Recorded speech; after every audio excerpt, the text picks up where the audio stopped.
sometimes like you want to like create some chaos.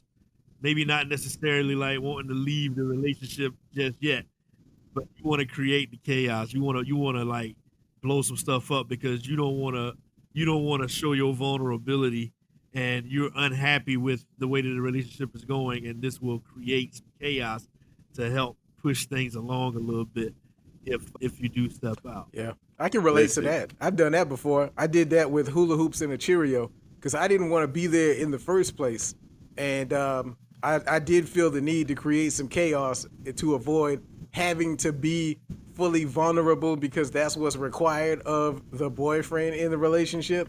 Considering I didn't even want to be in a relationship, purposely creating chaos and making it filled with havoc was perfect for me. That played right up my alley. Listen, the chaos comes like a old friend of mine once said to my like I like to sabotage, but it's just that sabotage comes in when you have this assumption of what you think is taking place, and because I've been in that situation before, if that's what you think, well, let me show you then. And that was my mentality for a long time. Let me show you then. So it was excuse me. It wasn't like, the sabotage was basically because I already know how that story is going to end. So let me push the envelope, give you what you're looking for, and I already know what happens at the end of this story. I've read the book already.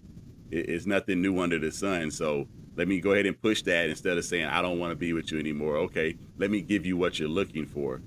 And if that's the way to get out of this and get you out of my life, then I'll wipe my hands and be done, and we don't have to discuss the thing anymore.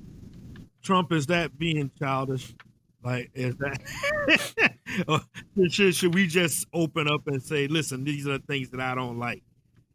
Hold on, I mean, before you answer you that, could Trump, definitely- before you answer that, let me ask you this. So when you say these, when you mention it to this person, and then they still coming at you with the assumptions, and it's no resolve has come from that.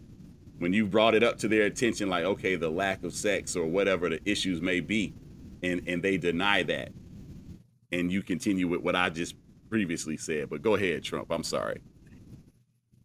Yeah, I mean, you can label it as childish and just, make it known like, yeah, I don't want you anymore.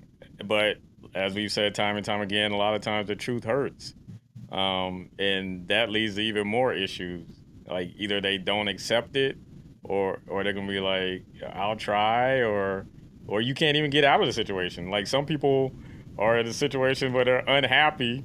Yeah. And they make it known they're unhappy, but they can't go nowhere. Back. Or the other person won't move out the apartment. That part.